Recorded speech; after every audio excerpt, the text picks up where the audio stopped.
Welcome. We're LUMAN. We build leaders and teams while training in continuous innovation. I'm your host, Maya Zuckerman. I'm the COO of LUMAN. And today I have the great honor and pleasure to have Herman of Enterprise Development Group, EDG. Herman works with businesses and leaders to transform potential crises into opportunities for reinvention. And that is today's topic as well. We're looking at what are the needs that businesses and leaders need to look at as we're building our future. And over the past few months, we've been doing a lot of these lives, Facebook Live, and we're going to look at really the needs to how do we actually address strategic planning and looking into the future for 2021 and beyond. So Herman, how are you today? I'm doing wonderful. Thank you so much. Wonderful. So great to have you here. Glad to be with you. So, you know, we're in such a unbelievable time, and I know that we keep talking about how potent this time is. This is what everybody is talking about, and I think we're also even getting a fatigue around that. But if we're looking at how COVID and the current signals are showing up in the world, what is available for us, especially when we are talking to business leaders at this point? What are the signals that you're seeing? Well, so as you said, you know, I think that there's been a really increasing awareness that something, big is coming, that there's a big shift. There's the great turning, as Joanna Macy called it, that's just around the corner. And I think that very often in our world as well, in our world of organizational transformation, we were called to basically describe that possibility. You know, something is happening. And, sure enough, there was digital technology that kept impacting companies, and we were able to kind of bring that to companies and say, look, this is happening, this is going to change your life. And then we did kind of rethink their strategies and what products they had and things of that nature. And some didn't really much think about it because they were doing well, and it seemed distracting to step into those kind of shifts. And so a part of our work was to actually try to convince them, to bring them to Silicon Valley, show them stuff, give them a connection to startups, and so they could see all the signals of the future kind of manifesting in these, really interesting ways through the startups, et cetera. And then, COVID hits, and all of a sudden, something that we had been contemplating, that scientists have been talking about, that the government at some period of time actually did some work on to be prepared for it, it became real, right? And it became real at a level where all of a sudden everything is up in the air. Everybody's in the same soup, and you don't have to convince people that something really transformational is happening. It is happening now, and we're in it. And what's really interesting is that COVID as a signal is a natural phenomenon, right? It's an organism of nature that is impacting us as humans.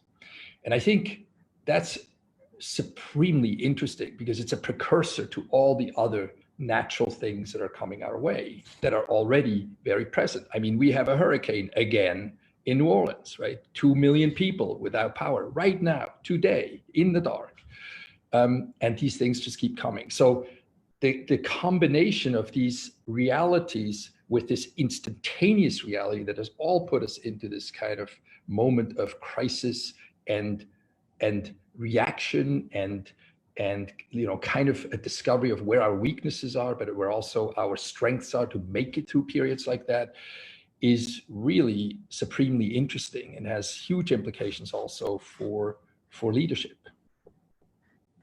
Yeah, and we're seeing a lot of leaders and a lot of organizations speak to that, and I'm seeing things that I never would have imagined before. Just a couple of signals that I've been seeing. Well, the World Economic Forum that I happen to work on a small project with released the Great Reset, and their signal is we need a new social agreement. We need a new social contract, which we haven't had one since the Enlightenment era. And my only caveat with that is that there is a need for the social contract to come from different people, not from elite, but an extreme intersectional and inclusive conversation. We have that right now. I think, I like that very much. I think what's happening now is we're in this in-between zone, right? The old is no longer holding, the new hasn't been created now. And of course, we're in this in-between, as Bill Bridges called it, sort of this neutral zone, the zone of not knowing, being kind of, having had to let go of something, not yet stabilized. And so, of course, the elite is going to step in and say, hey, here's the new systems possibilities. But then you also have, interesting things that have been sort of lying around, the donut economy, circular economy, cradle to cradle, all those things that were already sort of in the conversation take on a much more prominent currency, right? Now let's really look at that. Let's pick that up from the floor, from the bookshelf, or from, some places where they've been experimenting with that, and see, does it have, the kind of strength, the capability to actually shift to a whole other level of scale. And that to me is supremely interesting. So yes, of course, there's a groundswell version of this, and there's going to be the elite version of this, and there's going to be the corporate version of this. Interesting, Walmart, right? So a few years ago, they kind of signed on to the notion about sustainability, right? And that made some sense. So that was a movement to start to realize we've got to do something about the climate reality. And now they're signing on to regeneration, right? Because they're saying it's not enough.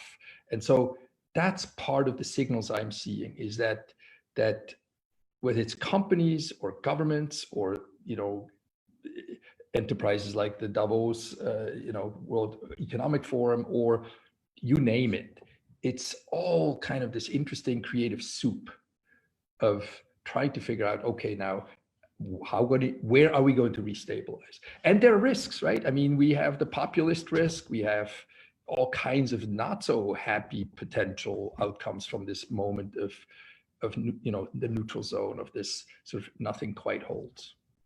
Yeah, completely. We've got all of it, and just to even reiterate, you talked about donut economics, and circular economics. So 2 or 3 signals of that is specifics. Amsterdam, the city of Amsterdam, has adopted donut economics. Ireland is looking into actually adopting donut economics and circular economies. Prince Charles, who's been an amazing environmentalist, has actually advocated and supported a group that looks at circular bioeconomics, or really looking at biodiversity. And the UN and UNEP has actually declared, this next 10 years as the biodiversity decade. So also, how do we actually bring that into businesses? And then to even the signal of regenerative agriculture. So Walmart, such a huge company, declaring that, but another big one, Danone, is already doing it from the beginning of the year and declared that they're moving into full-on regenerative agriculture in all of their land use and facilities.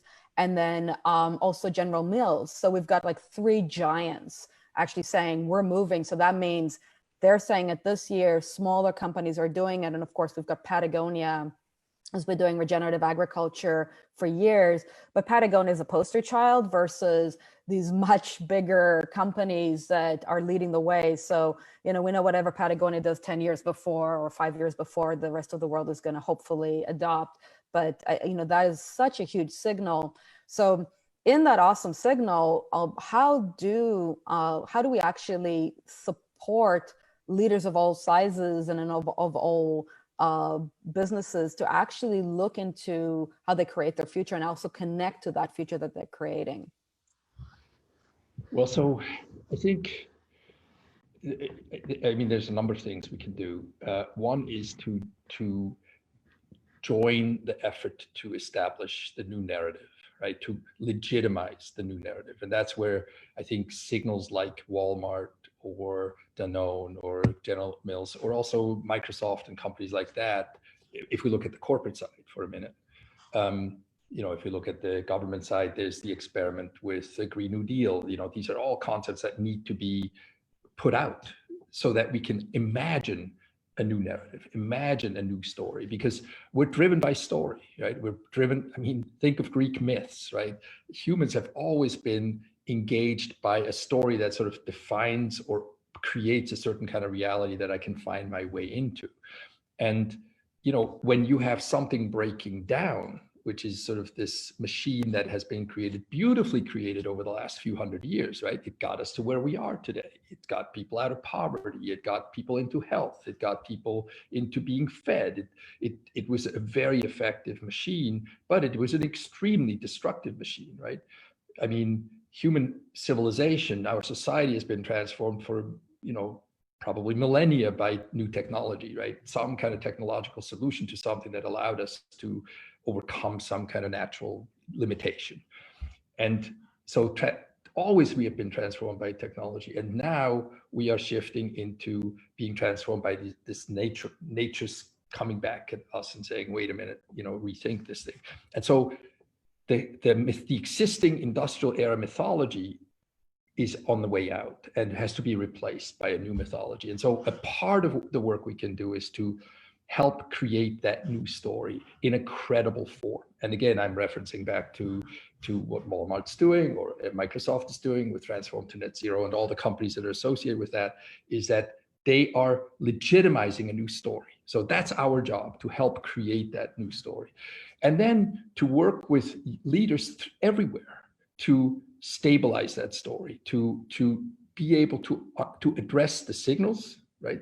Hey, the glaciers are melting, the Arctic is melting, the oceans are rising, something really, really big is happening. The way we did agriculture, industrial agriculture, is no longer viable because we're actually getting rid of all the organisms in the ground, et cetera, right? So that we basically help then clarify, how do we actualize this new story in whatever company you're in, and then to make it clear that as a leader, you're moving from a period where you thought you knew something, where it was known, the machine worked in beautiful ways, and we knew these are the structures of the machine, the patterns of the machine, we just have to manage it, to a world that has a lot of unknowns associated with it, right? A world where, as a leader, you're going to be called to every day create something kind of fresh but stabilizing, right? To be capable of bringing your people together, bringing your stakeholders together on a regular basis and say, folks, here's what's happening. How do you see it? What's going on there? Bring the signals in, bring your understanding in, and let's figure it out together, right? So I think a part of that leadership shift is away from just getting the job done to actually engaging with all your stakeholders in ways that help everybody join this new story. Create it together, join it, keep figuring it out, because every day is going to be something new and another new thing that needs to be integrated into that story in a way where people can, internalize it and then step into it and, make a successful enterprise and life for themselves in this new kind of world. Yeah, I mean, you talked about the need of owning the story and the narrative, but also I think there is a need for new leadership archetypes. At LUMAN, we talk about a creation leader, and that is somebody that, this is very in support of the topic today of why it is important for leaders to connect to the future that they're creating, but also it's who they are. And a creation leader is one that is responsible for what they're creating in the world. My own personal work also looks at the regenerative leader that basically holds hands with a creation leader, but from a bigger aspect, because the creation leader is responsible for the creation in the world, but they're also responsible for their people. And they're responsible for their people's well-being and psychological safety. And then, of course, they're responsible for their stakeholders. And if economies have been, from any economic book, like, the economic approach is a theoretical shortcuts that enables economists to simplify the complex nature of reality. And unfortunately, now we're being asked to bring in the complexity. So that leader needs to be able to hold complexity and to be able to hold VUCA as well. So what are their archetypes, or if we're actually agreeing that these are the archetypes that are showing up, how do we support them better? Like, who do they need to become to actually be able to work in this transforming world? Well, I mean, it is a different kind of leadership. And I think it is born out of humility. I think it's born out of respect for not knowing, respect for the need to discover, curiosity, for the need to actually become a leader that, you know, kind of can join with her people at a level that was not so required in a time where we knew where we had a better sense of what's going on and where we're heading. And the capacity, therefore, you know, kind of to bring that sense of discovery into conversation, into relationship, into something that out of relationship, out of this kind of fundamental discovery together, we are in a mission together to actually master a world that much of the time we don't fully understand, right? So it's a different way of being. And what I actually find is it's a wonderful way of being. It's fundamentally human, right? Humans are discoverers. You know, we connect, we yearn to kind of figure stuff out. And to bring that back into leadership, you don't have to know everything. You don't have to, you know, have climbed this thing, you know, step by step, and now you own that authority, you know, and that authority drives you to a particular kind of thing. But really, it's about being responsible, right? It's that shift from just authority to get stuff done to taking responsibility for you know, figuring things out at a level that then allows you to, again, impact the world that we have to, you know, co-develop. And so I think that's really a shift. And it's, you know, for us, I think it's really very intriguing work. Right? Again, it takes me all the way back to the storytelling ideas, joining with leaders to see that they're capable of understanding the story, telling it, co-creating it with their stakeholders. And, you know, there's a bunch of tools, some very simple tools that leaders can deploy or employ that make this a very straightforward action. We can talk about that too. Yeah, I would love to hear both. You know, I think for our viewers, both about the tools, but also if there's specific leaders that are showing that type of you know, new regenerative leadership out there in the world. I mean, I could think of mostly, I know a couple of thinking about a couple of political leaders, not from the American country. Well, even though there are a couple, but not in the not in the highest levels. And there's also some leaders in industry. So what are your thoughts first, maybe on some examples so people can actually get excited or inspired and learn? Because I think we all need good role models, but also what steps can leaders take to actually become more of this model of leader? Well, female's not a bad start. So, you know, that's, I mean, think of you know, the Prime Minister of New Zealand as an example. That was the first person I thought, of course. He's a pretty good model for that. But there, you know, it's not a gender thing, really.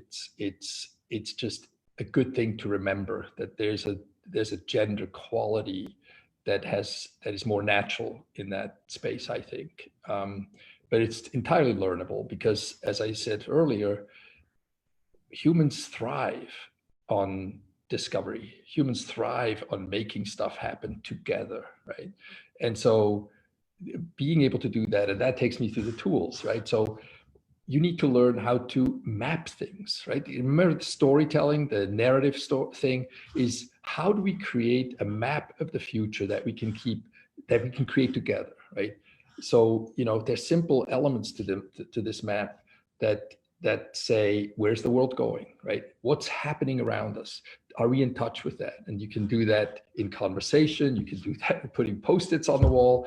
You can do that on Miro. You can, you know, that's an important conversation to sort of map our enterprise together. Like where's the world going? What are the signals? Do we all see them? And you can keep replenishing it every day, right? It creates a culture. It creates a kind of natural language inside an enterprise to say, hey, I saw something today, right? Let's talk about it. Does that mean anything to us? So the second part of the question is, so how does that impact what we do? our products and services, those kind of things. And once you see that, once you have a sense of, hey, there's something opening, there's a new territory, we want to move into that. These are the kind of things we can do. Then we can look at the organization and say, are there different structures we need to contemplate, new partnerships? Why does Microsoft one day commit to a carbon negative commitment within 10 years, meaning they have to draw down carbon every year in an increasing level? Why do they go into partnership with Starbucks, with Danone, with Maersk, with Unilever, and all that kind of stuff around this project called Transform to Net Zero? Because that's what it's going to take, right? You need to do that with partners. You can't do it alone, right? And that comes out of that kind of mapping. You map the world and go, that's just too big for us alone. And there are all these other players in the system. And if they don't join, we won't be successful. So we better create structures, organization designs that allow us to go into partnership and then build the necessary capabilities.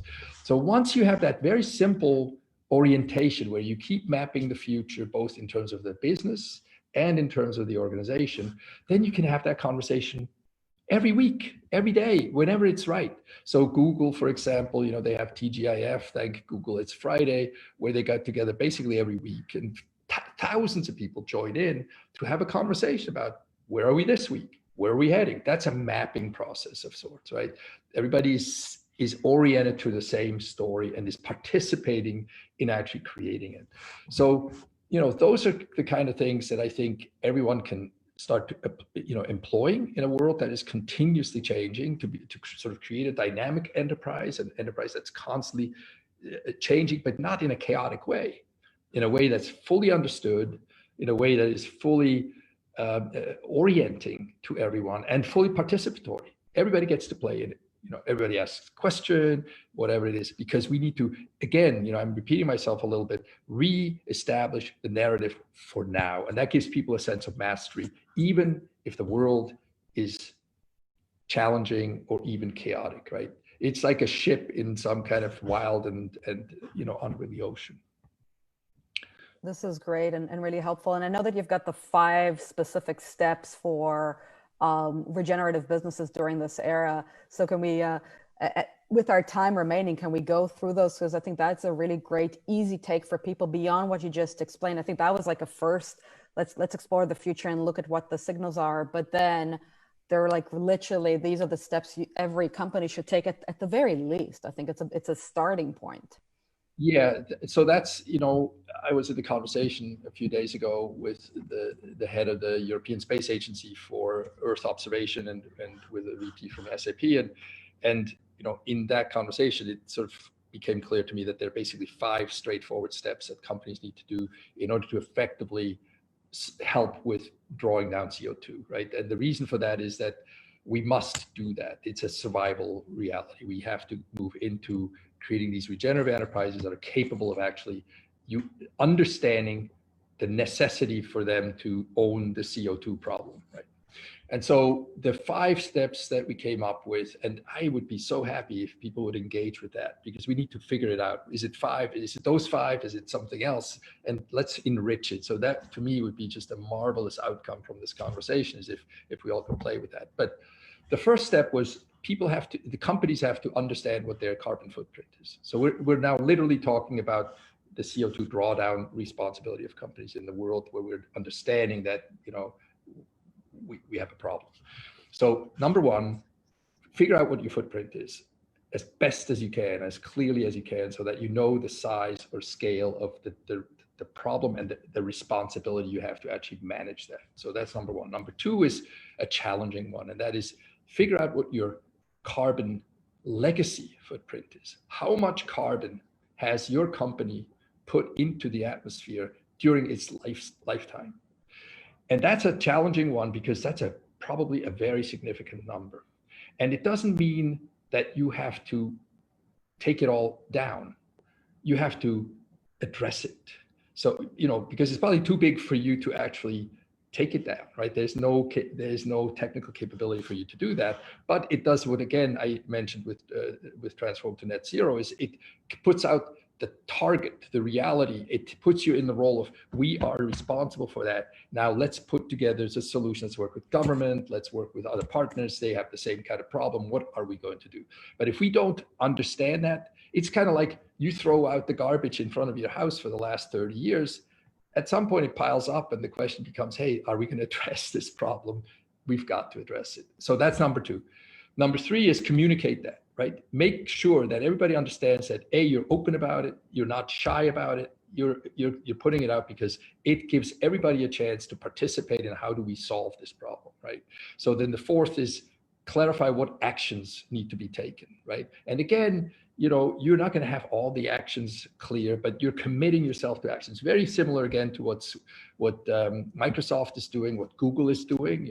Within 10 years, we're going to be completely carbon free, where everything has no carbon involved in it, all our energy. Those are interesting commitments. You can then take those, and then that allows you to then engage with others to really succeed with that. And then the last one is invest like there's no tomorrow, because literally there might not be one, in new technologies, in startups that are in that space, in research, in universities that are orienting to themselves, whatever it takes. So again, 1, what's your footprint? 2, what's your legacy footprint? 3, communicate it. 4, clarify what actions you're going to take. And 5, make significant investments and participate in the creation of the solutions. These are moonshots. We don't know how to solve this problem yet. Let's go and come together and go to the moon. Yeah. And I always say it's an earth shot, because we got to sit here and bring it back to the earth. And Prince William actually started a prize called Earthshot Prize. And I'm very honored that he took my idea, because I wrote an article about it a year before using the word Earthshot. So, but if people wanted to join you or help you with a specific ask and other projects, where can they find you? How can we support getting the word out to support more of your work, Herman? Well, I mean, this is on Facebook. Find me, link in with me, send me a message. My email is skier@enterprisedevelop.com. So enterprisedevelop.com. Put it in the comments. and stay in touch. I think there are a lot of really interesting projects we're doing now. We're focusing, our efforts really most only on the climate now. And so we are involved in a lot of very interesting projects. One is called The Plant on the East Coast, on the Hudson River, theplant.com. Check it out. It's amazing. The other is called The Mushroom Farm. It's an agricultural regenerative effort here on the West Coast, right along Highway 1. There are a lot of projects we're involved in Europe as well. So in Hawaii, another one. So stay in touch and also help create these actions. It'd be so great to have a framework that we can all share and say, these are the 5 things everybody, every company, every enterprise should start to look into. Great. These are so important. And I think that the 5 is also easy for people to grasp their head around it. So really appreciate all your work in the world and just really thank you for joining us today, Herman. And would like to hear more from the comments. Connect to us through connect@luman.io. You can send us an email. And yeah, definitely make sure that you listen to what Herman was speaking about today. This is important. We cannot just build products and services in the world anymore. They all need to be part of this more complex system. And there's ways of actually tackling it. There are amazing people like Herman who can actually help you and your company look at how you actually create this future and connect to this future. Because without that, we're not going to be able to do business. So let's actually come together and build this regenerative future. In the back is my vision, and why I put that image in the back as a background is to give that vision of the future. And it's something that I always in presentation couple, and this is how we're going to finish today, with Buckminster Fuller's quote that we are made to be the architects of the new future, not its victims. So let's go and create regenerative futures. And thank you, Herman. Thank you, Maya. Wonderful. Appreciate Have a it. great day.